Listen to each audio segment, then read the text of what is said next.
Hi, in this video I'm going to highlight some of the things we dislike about the Shark APEX UpLight. We find the dust canister of the APEX UpLight a little on the small side. Now fortunately it does come off quite easily.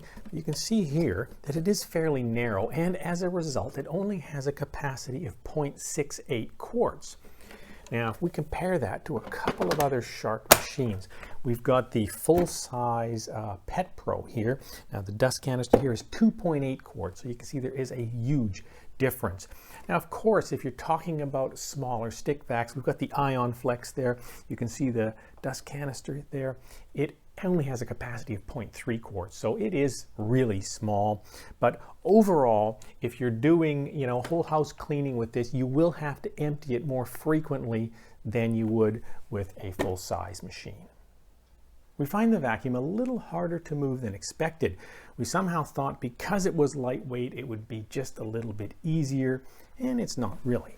If we're on carpet like this, it requires a little bit more effort on that wrist to turn the cleaner head than we thought. And sometimes if you turn it too sharp, you will get a bit of plowing. Now, when we move to hard floor, we thought, okay, well, it's going to be easier. Yes, it is easier to move it back and forth, but again, when you're turning it, it requires a little bit more effort on this wrist than we thought it would.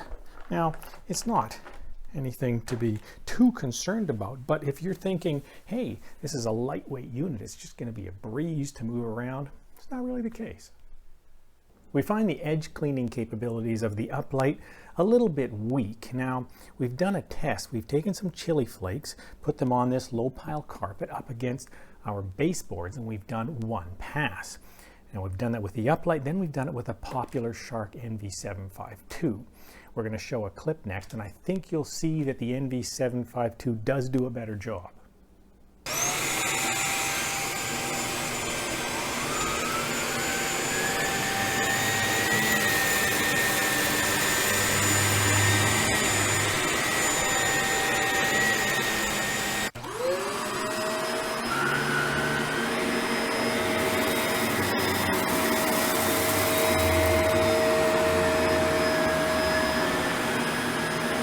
There is no ability to adjust the suction on this vacuum cleaner. It only has the one power setting. In addition, it doesn't have a simple device like this suction control slider here, which we see on the Shark Navigator 0M. This is essentially just a valve you open and close, and it allows you to bleed off suction. Now, why would you want to do that? Well, sometimes if you're moving on certain carpet, you may find it difficult. Sometimes the cleaner head feels a little bit stuck to the ground. Well, reducing the suction will increase the ability to move in that case. Also, if you're vacuuming something delicate, maybe you're using your hose and tools, maybe doing a delicate set of drapery, you may want to adjust the suction at the end of the hose, at the end of the tool. Unfortunately, with this unit, you don't have the ability to do that. We've got a couple of Shark stick vacs here. We've got the Rocket HV382, and at the end is the Ion Flex. Now, both of these units have Duo Clean technology, as does the APEX UpLight. However, these machines also have floor settings. They've got a hard floor setting and a carpet setting. In the hard floor setting, these two brush rolls spin slowly. When you switch them to carpet, these brush rolls both speed up substantially. Now, over here with the APEX UpLight, when you turn the unit on, the brush rolls spin rapidly. Now, there is no way to actually slow them down. When you use them on a hard surface, they're still spinning rapidly. That can lead sometimes to a little bit of scattering. We saw some of that on our tile test, although we must say it still did a pretty good job. Now, another issue might be for people who are worried about their delicate hardwood flooring. They may want to turn those brush rolls off completely. You can't do that with this machine. Actually, you can't do that with any of these machines. But they probably really don't want two brush rolls spinning rapidly. We said before that we like the lift away feature, and we do. However, the implementation here is a bit clumsy. Now, if you want to use it with the wand, you can just use the wand release down here. Essentially, you're taking the whole top of the vacuum off. So you could do this and then detach it like that.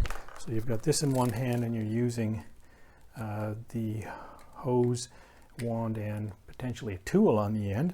This is kind of not an easy thing to hold on to. You probably end up holding on to it down here somehow. Putting it all back together, as you can see, this has to slide in like that, and then you can pop it back in here and you're okay. Now if you want to use it without the wand, you have to hit the pod release here. Now that comes off, and you can just use a tool on the end of this. Again, not much of a handle, and when you're finished, that slides in and goes back there. It all works. It's just not particularly elegant. We've used the lift away feature in a lot of the other Shark uprights, and those are simpler and easier to use. We do wonder about the longevity of the retractable wheels. It is another moving part. It's something we haven't seen before. Again, it's worked well for us, but we haven't had the vacuum for a long time. And every time you use this vacuum, every time you put it back like this, those wheels have to go in. And if you want it to stand up, they're going to go back out. So the question really is, will they last long term? We find the placement of the power button on this machine to be a little odd. It's right here on the end of the handle. And when you are vacuuming or even using the lift away feature, you can inadvertently press that with the palm of your hand here, and you're sometimes turning the vacuum on and off without meaning to. So those are some of the things we dislike about the Shark APEX UpLight. Now, there are a number of things about this vacuum cleaner that we really do like, and you can see those in our video entitled What We Love About the Shark APEX UpLight. Thanks very much for watching.